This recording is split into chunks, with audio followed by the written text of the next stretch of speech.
in this district. And then they've just combined the Monroe district with this district. If you haven't seen the news, Neville, Bastrop are all in our district as well, with Evangel moving down.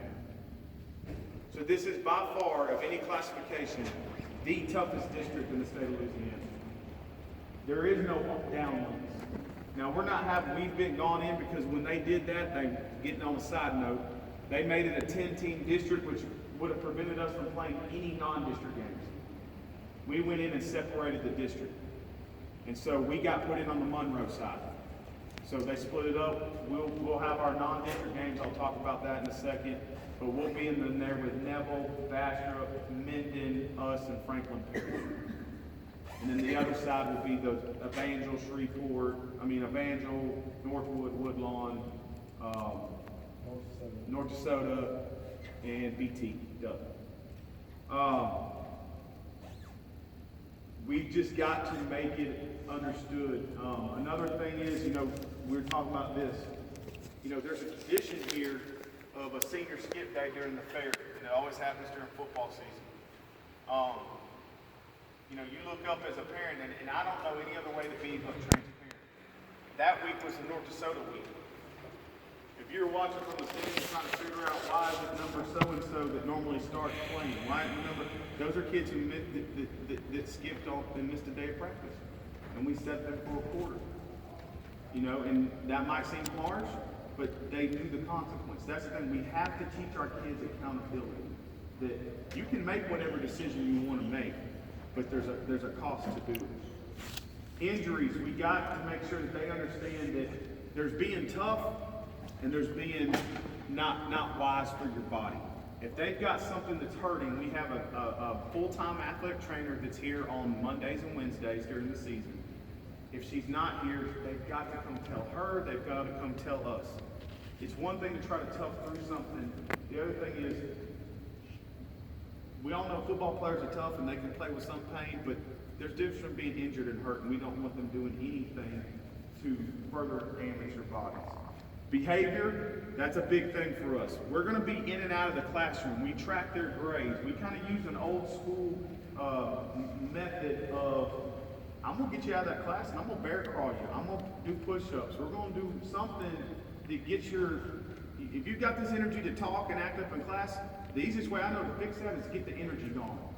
How do I and I'm going to do it in front of them kids.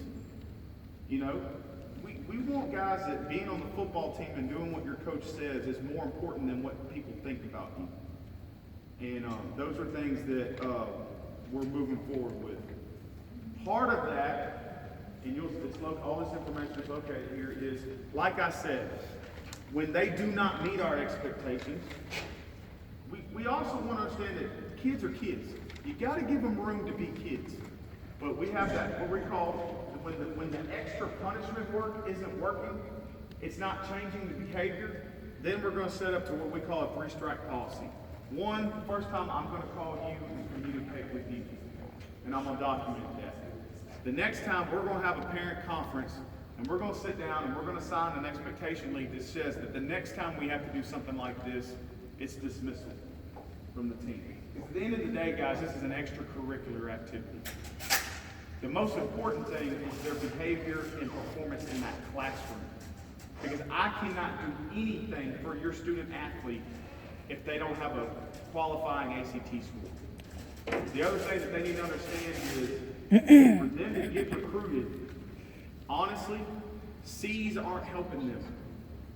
There's a sliding scale with that ACT score that these colleges have to look at before they can even think about offering your son a scholarship.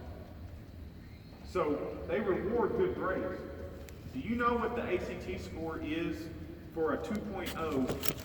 And it's also the core GPA. They look at math, science, English, social studies. They throw out PE, all the extracurricular stuff. They throw all that out. The qualifying ACT score for a 2.0 is in between a 20 and a 21 on the ACT, which is doable for a lot of our student athletes.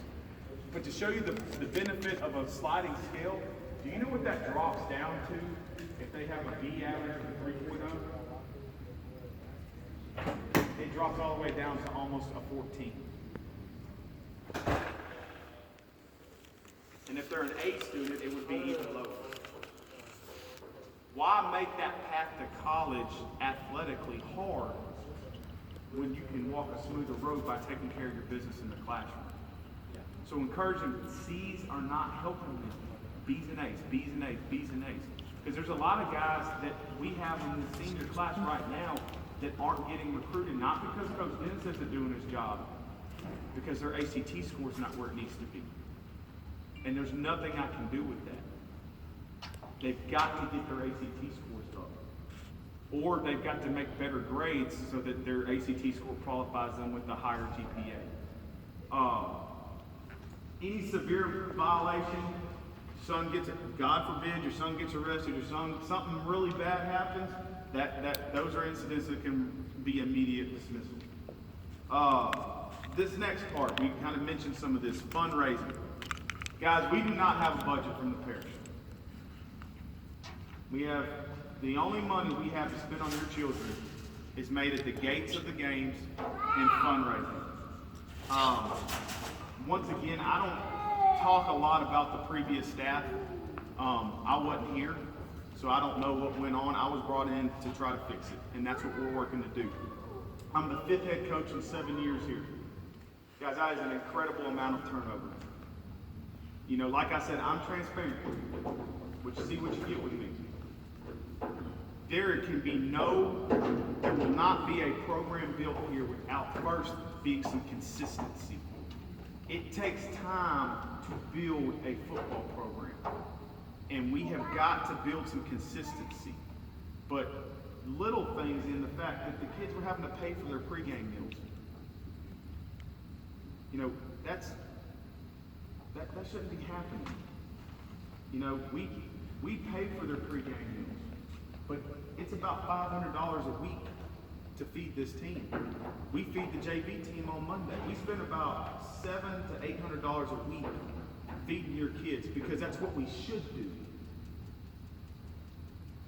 But if we can develop a better fundraising, a booster club, something like that's eating up some of the money we have. That weight room has not been updated in probably 20 years. You know, we had to buy new headsets this year. Doesn't seem like a big deal. The headsets we had were 25 years old.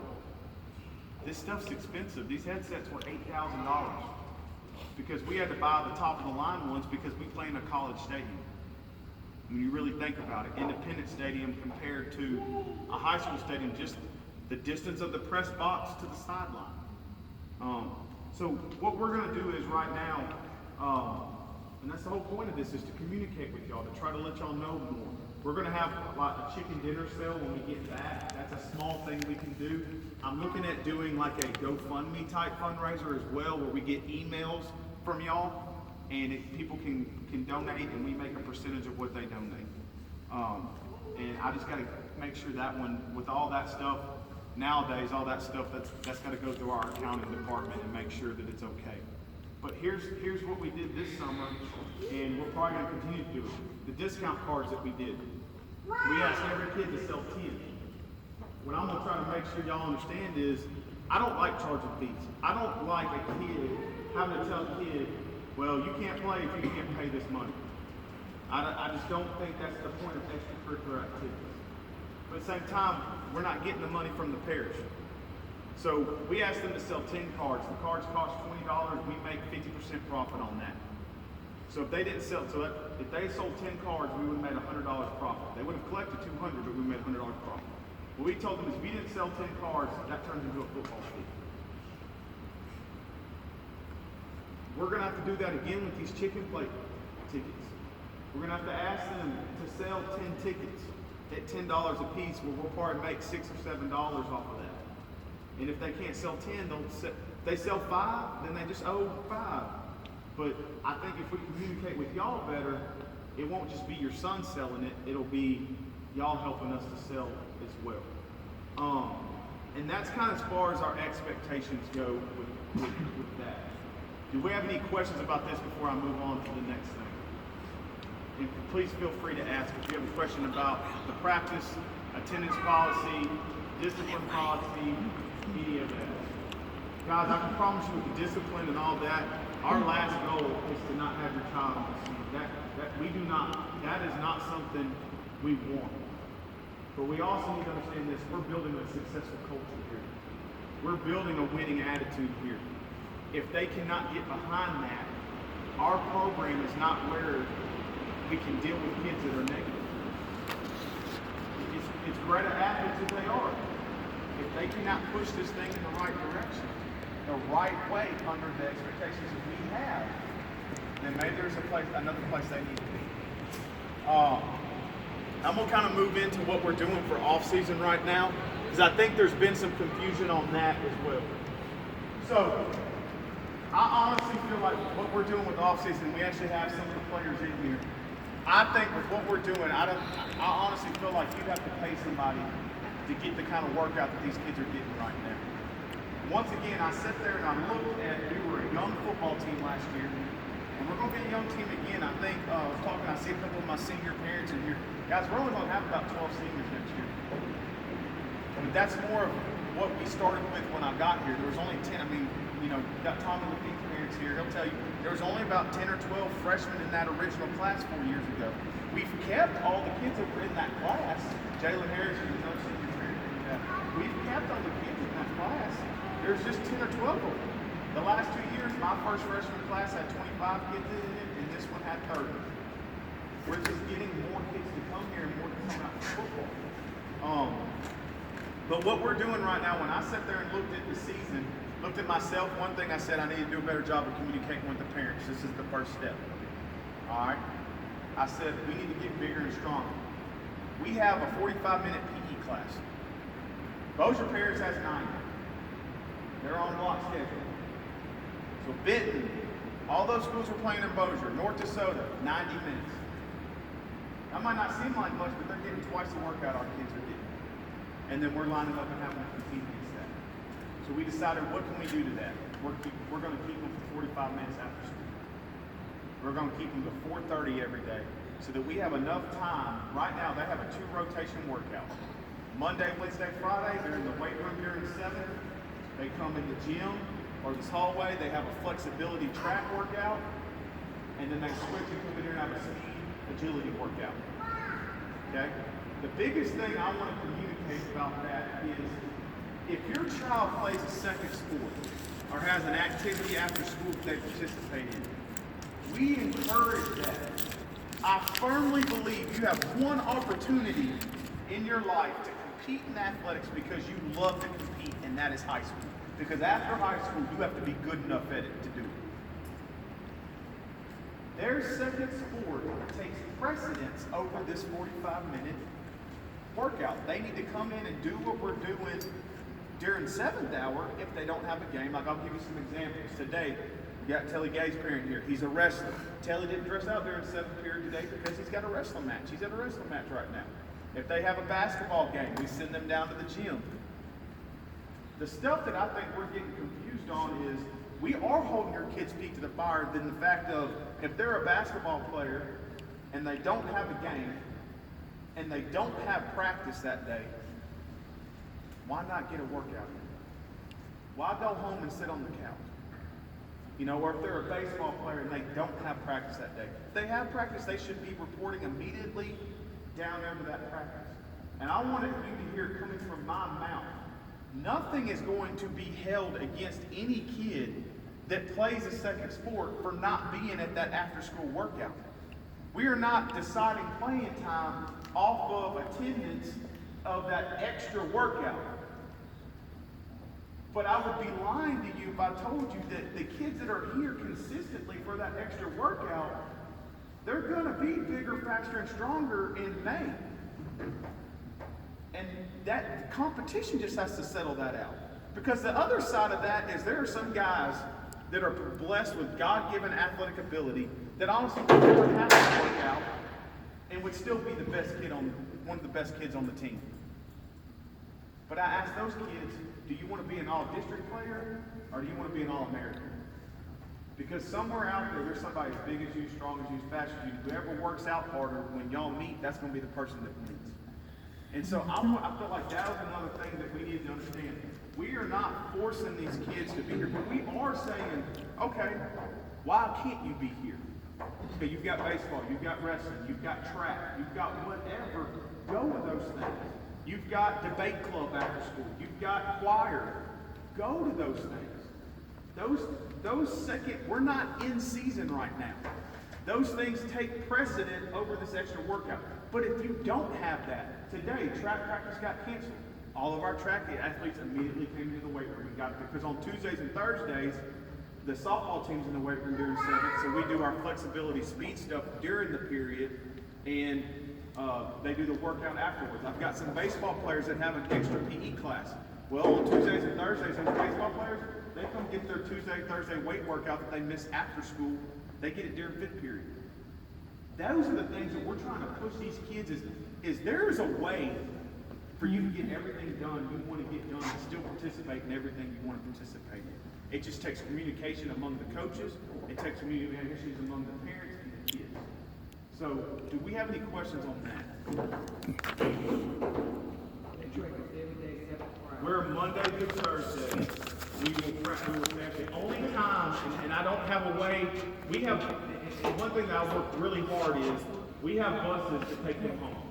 So them telling you that you got to come pick them up. I have a bus that goes Hines Road, Jefferson Page, Moortown, Lakeshore, and the Keithville, Buncombe area. So if they say that you got to come up here and get them, there's a bus. It's going to leave at about 4:30, 4:45 every day. The only way we wouldn't be staying is if I have 1 or 2 buses that call, because they also drive for other things. Like Monday, we didn't get to stay because I was down 2 buses. If I'm down 1 bus, I can usually get the other 2 to cover that 1 bus's route. But other than that, we are Monday through Thursday to 4:30. Fridays, they're going to work out and go home. And we'll stay with that schedule all the way through May. Now, we're not practicing. Another thing, I've gotten some questions. Parents said, that schedule does not include Christmas break and spring break. Look, we want to work hard, but we're not. we're not robots. We're not doing that during spring break and Christmas break and all of that. I did tell the guys, December 27th, January 3rd, I'm going to come up here and open up the weight room from 10 to 12 if they want to come get a workout. Otherwise, they're going to go 2 weeks without getting a workout, and they're going to go through that sore factor. Guys, I can tell you right now, I've been a head coach for 2 years. I was a strength and conditioning coordinator for 9 of my 10 years. I know how to make your kid that. I'm probably a better strength and conditioning coach than I am a football coach. You know, I know, and this staff knows how to get your kids bigger, faster, stronger. We just do. But it takes a commitment, and it takes them, like we preach to them all the time. Right now, all this stuff's new. It's going to become monotonous at some point in time, and they're going to have to fight through those days. They're going to have to fight through those days. But like we said, I want to make sure they understand we do not discourage our kids from playing multiple sports. We want them playing multiple sports. What we do is, if you don't have practice, if you don't have something in that 30 or 40 minute window after school, don't go home. Don't take the easy way out. Stay here and get that extra work because it's going to make you better. As far as scheduling goes, you can go back and look. We were supposed to be in a 17 district. We will finally get to play a schedule that I've made. These first 2 years I was playing a schedule that the schedule resets every 2 years. It reset right when I got hired. I had to play a schedule that the previous staff made. One thing that I'm being honest with you, we're a building program. So I went out and scheduled some games that I felt like matches where we are better. And we had all of that set. They had a meeting in Baton Rouge in a matter of 5 minutes. We went from a 17 district with, y'all know Benton moved up to 5A, Bossier dropped down to 3A, and Evangel was dropping, we were in 18. Evangel was dropping down into our district from 5A. In a matter of 5 minutes, we went from a 17 district to a 10-team district. While those numbers matter, you subtract how many, if you got a 10-team district, that means you're going to play 9 district ball games. I'm going to give you 1 non-district game. They combined us with 1 other district. They put Neville back. If you don't follow, Neville's a semifinal team. Bastrop was a quarterfinal team. Northwood's a quarterfinal team. Evangel made it to the quarterfinals. mean, you're 2 games away from the state championship. North DeSoto made the second round. Basically, you had 8 of the top 15 teams in 4A in one district. So what we did is we had a meeting about 2 weeks ago. There's nothing we can do about it. That's already passed. We didn't like the fact that they were dictating our schedule. It's not that we're afraid to play anybody. We'll line up and play whoever you put in front of us. It's the fact that we can't go out and schedule some of the other games that we want to schedule. So what we've done is we've split the district. It's still all in one district, but we have an east and a west. And we drew randomly to decide who wins to the east and west. And what's crazy is I was there, we drew numbers